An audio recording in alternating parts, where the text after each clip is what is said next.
기준 아홉, 기분 아홉, 기운 아홉. 김종대의 뉴스 아홉. 코로나19 백신 접종이 지난달 26일부터 시작됐죠. 오늘 0시 기준으로 54만여 명이 접종을 마쳤습니다. 그런데 이 접종 후에 사망한 사례가 오늘 0시 기준 15건이 나왔어요. 접종 후에 발열, 통증과 같은 경증의 이상 반응 경험담도 계속 나오고 있습니다. 백신의 안전성에 대한 논란들, 가천의대 예방의학과 정재훈 교수 전화로 연결해서 자세히 알아보겠습니다. 정 교수님 나와 계십니까? 네, 안녕하세요. 안녕하세요. 교수님, 그 접종 이후에 사망자가 나오니까 걱정하시는 분들 정말 많아요. 사망자들이 네네. 그 요양병원에 입원 환자라서 기저질환이 있었다. 그래서 인과성이 없다고 잠정 결론이 났네요. 그 이유를 뭐라고 보십니까? 이제 설명이 좀 필요한데요. 결국은 우리가 백신 접종으로 인해서 사망을 하셨다라는 인과관계를 증명하는 것은 굉장히 상대적으로 쉽습니다. 네. 그런데 백신 접종으로 인해서 사망했다는 게 인과관계가 없다는 걸 증명하는 건 굉장히 어렵습니다. 결국은 대표적인 절차가 먼저 역학조사를 통해서 지금 사망에 이르는 때까지 있었던 증상 같은 것들이 과거에 잘 알려져 있는 이상 반응에 해당이 되는지, 네. 그 다음에 돌아가신 분들께서 이제 돌아가시는 이유가 그 기존에 가지고 계시던 기저질환으로 설명이 되는지, 네. 그런 것들을 통해서 우리가 인과관계를 판단을 해보는 것이고요. 그런데 이게 이런 인과관계에 대한 것들은 완전히 없다라는 걸 말하는 게 아닙니다. 그러니까 인과관계의 수준이 굉장히 낮다라는 걸 말하는 거거든요. 수준이 낮다. 네, 수준이 낮고 그다음에 이제 다른 설명 가능한 원인이 있다라는 걸 보여드리는 그런 과정이고요. 네. 그리고 이제 궁극적으로 이 논란을 해소할 수 있는 가장 좋은 방법은 뭐냐면, 백신 접종하기 전에 65세 미만의 요양병원에서 계시는 분들이 평상시 사망하는 사망률과 백신 접종하고 나서의 65세 미만 요양병원에 계신 분들이 사망하는 수준이 차이가 있는지 없는지를 확인하는 과정이 반드시 들어가야 됩니다. 네. 그래서 우리가 하나하나의 개별적인 사례에 대해서 완전하게 인과관계를 판단하는 건 굉장히 어려운 이야기거든요. 예. 그런데 이 하나하나의 개별적인 사례를 모두 모아서 이거를 사망률이라는 개념으로 집단적으로 해석을 하게 되면 네. 우리가 정말 백신의 영향이 있었는지 없었는지를 알 수가 있는 거죠. 그런데 이런 과정은 굉장히 시간이 오래 걸립니다. 네. 자, 그런데 이런 사례가 있어요. 기저질환이 없는 20대 남성이 있었어요. 아스트라제네카 백신을 맞고 그 척수염이라는 부작용이 생겼다. 이런 내용이 청와대 그 청원글로 올라왔거든요. 강원도 원주에서 50대 여성이 접종 후에 엿새 만에 사망했다. 어떻게 봐야 될까요? 결국은 우리가 언론에서 보도하는 것 같은 경우에는 이제 환자나 이제 사망 사례가 발생을 하면은 거의 즉시 보고가 되고요. 네. 그런데 이걸 우리가 조사하는 과정은 생각보다 오래 걸립니다. 특히 이제 20대 그 환자분 같은 경우에는 우리가 일단 그 진단명이 정확한지, 그러니까 다른 설명 가능한 요인이 없는지 확인하는 과정이 필요하고요. 예. 그리고 매우 드문 이상 반응으로 추정되는 것 같은 경우에는 우리가 그 진단도 굉장히 드물게 나타나는 거기 때문에 예. 그 진단이 명확한지부터 알아내는 과정이 필요하고요. 그렇기 예. 때문에 우리가 신속하게 인과관계가 어느 정도 수준이 되는지 판단하는 거는 어느 정도는 가능하지만 그런 결정 또한 잠정적인 것이거든요. 예. 그래서 조금 더 이제 조사 결과를 지켜봐야 된다라고 말씀을 드리고 싶고요. 예. 그 다음에 이제 건강한 분들도 사망하신 신고 건수가 계속 생길 겁니다. 생길 네. 건데, 근데 그 이유는 뭐냐면 우리 전 국민이 전부 다 백신 접종을 동시에 하신다고 가정을 해보면은 네. 우리가 전 국민이 백신 접종한다고 하시더라도 접종 후에 일주일 정도는 모든 국민이 다 건강하진 않으실 겁니다. 네. 그래서 뭐 어떤 예상하지 못한 심장 질환이 있으실 수도 있고요. 그 다음에 사고가 있으실 수도 있고, 그래서 우리가 어떤 이상 반응이라고 하더라도 그 이상 반응을 우리가 평가하는 방법은 평상시에 백신 접종하지 않았을 때 발생하는 수준보다 그 백신 접종하고 나서 발생 수준이 더 높아지는지를 저희가 관찰을 해야 되거든요. 네. 그래서 우리가 전문가들이나 이런 당국이 바로바로 답변을 드리면 국민 입장에서는 굉장히 도움이 되실 겁니다. 하지만 네.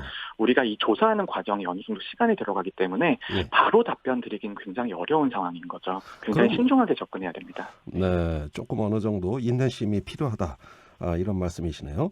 자, 그런데 원래 아스트라제네카 65세 이하 접종하는 걸로 돼 있다가 다음 주부터는 65세 이상도 접종이 가능해졌어요. 문제 없을까요? 네, 결국은 우리가 아스트라제네카 백신을 우리나라에선 65세 이상에 대해서는 애초에는 사용하지 않기로 결정을 했었는데요. 근데 그 이유가 안전성에 대한 문제는 아니고 65세 이상에 대해서도 효과가 있는지에 대한 근거가 부족하다라는 이유였습니다. 그런데 네. 영국과 이제 영국 스코틀랜드와 영국 본토에서 수백만 명 단위의 접종 결과가 한번 나온 상태인데요. 예. 근데 그 결과를 보면 영국에서는 고령층에 대해서는 오히려 화이자 백신보다 아스트라제네카의 백신을 더 많이 사용을 했습니다. 네. 그런데 아스트라제네카의 백신의 효과가 고령층에게서도 굉장히 좋은 것으로 나타났거든요. 근데 이 예. 자료가 수백만 명 단위에서 나타났기 때문에 이 정도면 효과성에 대한 근거가 거의 완전히 확보됐다고 봐야 됩니다. 예. 그래서 저는 지금 접종하는 거에 대해서는 큰 문제가 없으리라고 생각합니다. 예, 일단 신뢰성 있는 자료가 나왔으니까 문제 없을 것으로 본다. 그런데 유럽의 일부 국가, 노르웨이, 이탈리아, 아이슬란드에서 예방적 차원에서 아스트라제네카 백신 접종을 일괄 중단한다. 이건 또 이런 예상치 못한 보도네요. 어떻게 보십니까? 이제 결국은 이제 해외 소식 같은 경우에도 우리나라에 굉장히 빠르게 전달이 되기 때문에 이제 정보에 정확하지 않은 면이 있는데요. 지금 유럽 일부 국가에서 아스트라제네카 백신을 약간 일부 그 로트 번호에 한해서 중단하는 사례들도 있고 네. 전체를 접종을 중단하는 사례도 있는데 이거는 이제 건강한 성인들에게서 혈액 응고 관련 문제가 발생할 수 있다라는 우려 때문에 이런 잠정적인 결정이 나온 겁니다. 그런데 예. 아까 이제 우리나라에서 벌어진 이제 척수위험이라든지 접종 후 사망 논란과 굉장히 비슷한 현상인데요. 예. 우리가 매우 드문 이상 반응이 과연 인과관계가 있는지 없는지를 평가하는 건 굉장히 어렵습니다. 네. 굉장히 어렵기 때문에 어느 정도 시간이 걸리는데요. 근데 그 시간 동안 예방접종을 진행하면서 얻는 이익이 더 큰지 아니면 예방접종을 중단을 하고 국민들에게 안심을 드릴 수 있는 시간을 드리는 게 더 나은지 그런 것들은 결국 정책적인 판단에 가깝고요. 예. 그래서 각 나라의 정책적인 환경이나 아니면 코로나 유행 상황들에 따라서 이런 결정들이 나온 걸로 보입니다. 하지만 중요한 점은 우리가 이런 드문 이상 반응이 이번 한 번으로도 논란이 끝나는 건 아니고요. 네. 접종하는 과정에서 계속 일어날 겁니다. 특히 아하. 우리나라도 이런 논란이 심하지만 외국도 이 정도의 대규모의 백신 접종을 급하게 한 게 다 처음이기 때문에 네. 외국도 우리나라와 같은 혼란들이 다 벌어지고 있거든요. 네. 그러니까 조금 차분하게 여유를 가지고 해외 상황을 좀 지켜볼 필요가 있습니다. 이 소식이 나온 지도 며칠이 안 됐거든요. 네. 그렇군요. 그런데 언론 보도 한 건 한 건 나올 때마다 아주 저희가 민감하게 또 반응을 하고 언론도 또 크게 쓰니까 아주 혼란이 더 배가 되는 것 같네요. 자, 교수님 페이스북 그래서 말이죠. 기존 백신보다 코로나19 백신이 발열, 통증의 증상이 빈번하게 나타난다고 말씀하셨어요. 그 이유는 뭘까요?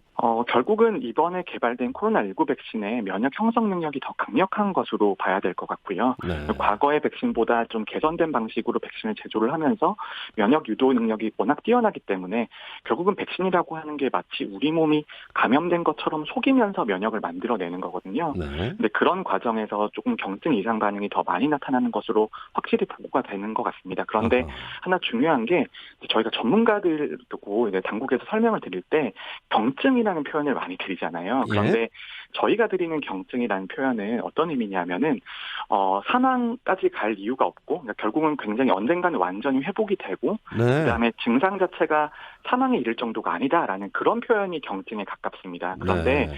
직접적으로 접종을 하셔가지고 증상을 느끼시는 분 같은 경우에는 증상의 강도를 표현해 주는 말은 아니거든요. 네. 그래서 접종하고 나면 굉장히 불편하고 힘드실 수가 있습니다. 그래서 그런 정도의 이상 반응이 어느 정도에서 나타나는지, 그 다음에 이상 반응이 나타나서 그러면 어떤 식으로 대응하면 되는지, 그 다음에 어느 정도 가는지를 알려드리면 아무래도 국민들께서 더 안심하실 수 있겠죠. 네, 그러면 어느 정도 불편함은 발생할 수 있다. 이렇게 좀 마음을 편하게 갖고 접종받는 게 좋겠습니다. 네, 그래서 결국은 제가 이제 몇 번 말씀을 드린 적이 있는데요. 이제 우리나라에서 예방 접종을 하는 경우에는 예방 접종 후에 특히 이제 이런 경증 증상들이 나타나는 경우가 굉장히 많기 때문에 네. 차라리 접종 후에 하루나 이틀 정도 휴가를 주면 어떨까 그런 생각도 하고 있거든요. 그래서 국가의 재정적인 지원이나 제도적인 지원이 필요한 상황인 거죠. 네, 알겠습니다.